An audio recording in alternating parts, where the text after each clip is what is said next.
듣고, 읽고, 쓰는 행위는 동시에 이루어질 수가 없어요. 굉장히 비효율적인 방식으로 시간과 뇌를 사용하는 게 강의형 수업이라는 뜻입니다. 이게 사교육인지 공교육인지와 전혀 관계가 없는 말이에요.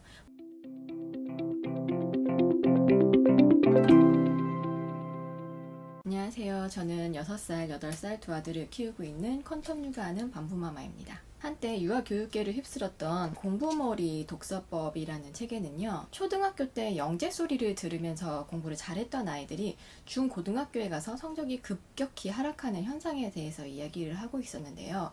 그 이유에 대해서 주로 이제 사교육, 강의형으로 이루어지는 공부가 비효율적이다라는 표현을 쓰고 있어요. 읽는 공부가 아닌 듣는 공부의 경우 본인의 독해력과 무관하게 시간을 들여서 들어야 하기 때문에 공부의 절대량이 많아지는 중학교나 고등학교로 넘어가면서 그 한계가 분명히 드러난다고 얘기를 하고 있습니다. 그래서 듣는 공부에만 의존을 하면서 독해력을 미처 키우지 못한 아이들이 성적이 많이 하락한다라는 의견이었어요. 26살에 9개월 만에 사법시험을 합격했다고 하시는 그 이윤규 변호사님 같은 경우에도 비슷한 말씀을 하고 계시는데, 사법시험을 준비하면서 강의를 듣지 않고 공부를 했다라고 해요. 그게 비효율적이다라고 느끼셨다고 하는데, 강사가 하는 이야기를 똑같이 다시 텍스트로 보지 않는 한 머릿속에 정확히 들어오지 않는다라고 이야기를 하고 있어요. 우리 아이들은 학교를 다니거나 또 학원을 다니거나 하면 정해져 있는 강의를 들어야 하는데, 그런 강의를 듣는 것 자체가 효율적인지, 또 만약에 비효율적이라면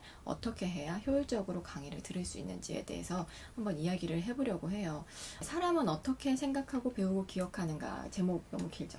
이 책은 하버드대 신경과학자가 쓴 책이에요. 인지가 어떤 식으로 이루어지는지 뇌과학적으로 설명이 잘 돼 있어서 실제로 공부를 하려는 사람이나 다른 사람들에게 설득해서 하는 말하기를 하려고 할 때 어떤 식으로 뇌과학을 적용해야 하는지 그런 예가 잘 나와 있는 좋은 책입니다.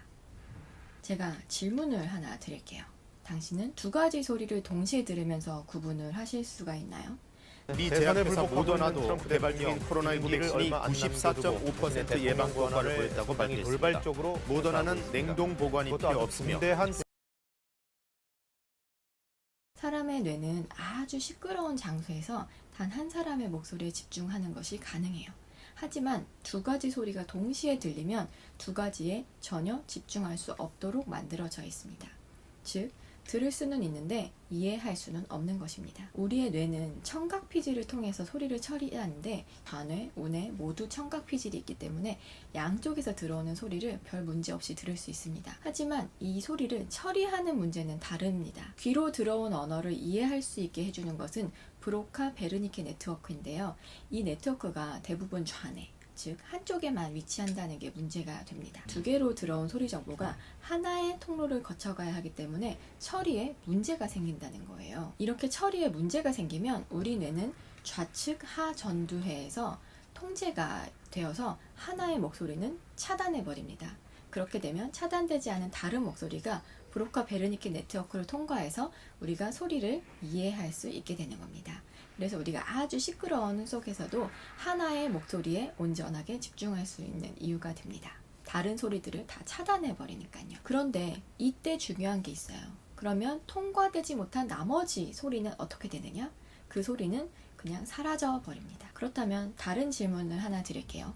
우리가 책을 읽는 행위, 이런 독서를 하는 행위는 듣는 행위일까요? 읽는 행위일까요?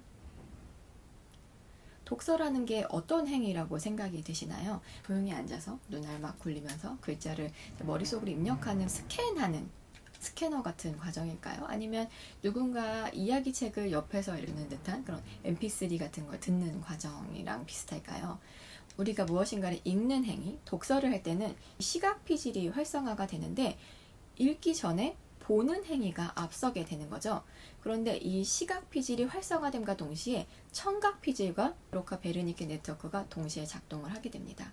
그러니까 읽는 행위라고 하는 건 겉으로 볼 때는 조용히 책을 읽는 것 같지만 이 뇌에서 반응하는 건 아까 말씀드렸던 것처럼 소리를 듣는 행위, 구어를 처리하는 능력이 활성화되는 겁니다. 그래서 결과적으로 뇌는 실제로 말하는 소리를 처리하는 방식과 읽는 행위를 동일하게 처리한다는 거예요. 그래서 뇌의 측면에서는 독서는 일종의 듣는 행위가 되는 것입니다. 누군가 말하는 걸 들으면서 동시에 읽는 행위가 가능할까요? 듣기와 읽기는 동시에 이루어질 수 없는 행위입니다. 누군가 말을 하면서 뭔가를 읽는 행위는 두 사람이 동시에 말하는 걸 이해하려고 하는 것이랑 같은 행위가 되는 거예요. 그래서 우리가 강의형 수업을 받을 때 아이들이나 우리가 어떤 모습인지 한번 생각을 해볼까요? 앞에 얌전하게 책을 펴고 강의하는 선생님 말을 잘 받아 적고 귀로는 또 이제 강의를 열심히 듣죠. 너무나도 바람직해 보이는 강의를 듣는 모습, 열공하는 모습 그 자체잖아요. 하지만 뇌 측면에서 봤을 땐 이것은 듣는 행위, 읽는 행위, 쓰는 행위 그 어느 것도 집중을 하지 못하고 있는 상태인 것입니다. 듣고 읽고 쓰는 행위는 동시에 이루어질 수가 없어요. 굉장히 비효율적인 방식으로 시간과 뇌를 사용하는 게 강의형 수업이라는 뜻입니다. 이게 사교육인지 공교육인지와 전혀 관계가 없는 말이에요. 모든 강의형 수업, 그게 인강이 됐던 실제 가서 듣던 모든 수업은 이런 비효율을 가지고 있을 수밖에 없다는 얘기입니다. 제가 예전에 미국 교과서 읽는 리딩 강의를 추천드렸었어요. 집에서 엄마표 영어 하시는 분들 이게 엄마표만으로 과연 가능할까 해서 강의를 하나 추천을 드렸는데 저희 아이들도 이거 꾸준하게 듣게 하려고 하고 있거든요. 그런데 강의를 듣는 모습을 보면 8살인 저희 첫째는 얌전하게 잘 들어요.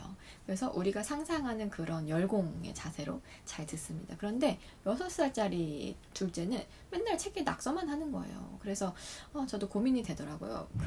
맨날 선생님 말은 안 듣고 낙서만 하고 있고 이게 실제 강의가 아니어서 그런가? 인터넷 강의여서 아이가 집중을 잘 못하나 이렇게 생각을 하고 있었는데 책의 내용을 이제 곱씹어 보니까 강의를 들으면서 동시에 책을 보게 하는 행위 자체가 너무 비효율적이겠더라고요. 그래서 책을 치워버렸습니다. 책이 없이 강의만 듣게 했어요. 그랬더니 비록 인강이지만 선생님이 앞에서 질문하면 따라하기도 하고 집중하는 시간이 조금 더 길어지는 것 같더라고요. 어떤 강의든 강의형 수업은 필연적으로 비효율적일 수밖에 없어요. 우리 뇌를 비효율적으로 쓸 수밖에 없어요.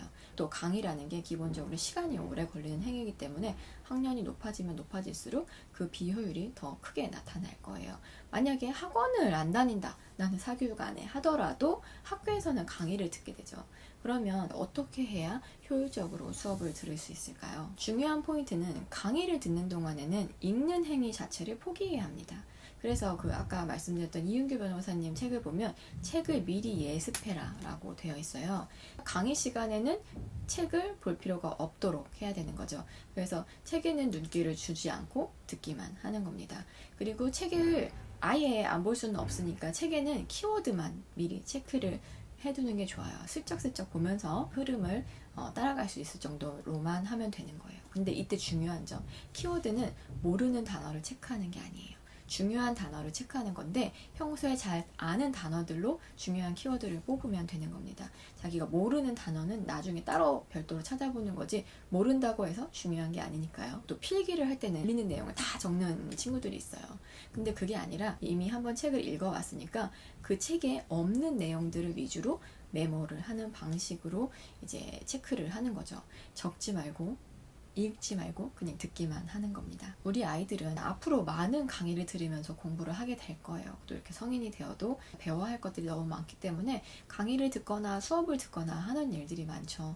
그래서 강의를 들을 때 어떻게 하면 좀 더 효율적으로 들을 수 있을까에 대한 고민을 누구나 해야 한다라고 생각을 하는데 뇌과학적인 이론의 기초에서 이런 스킬을 어려서부터 익히고 강의를 듣기 전에 미리 책을 읽어서 키워드를 체크해두고 수업 시간에는 선생님의 소리에만 집중을 한다면 뇌를 효율적으로 쓰면서도 공부를 할 수 있을 거라고 생각을 합니다. 이상 뇌과학 공부하는 퀀텀 육아하는 반품마마였습니다.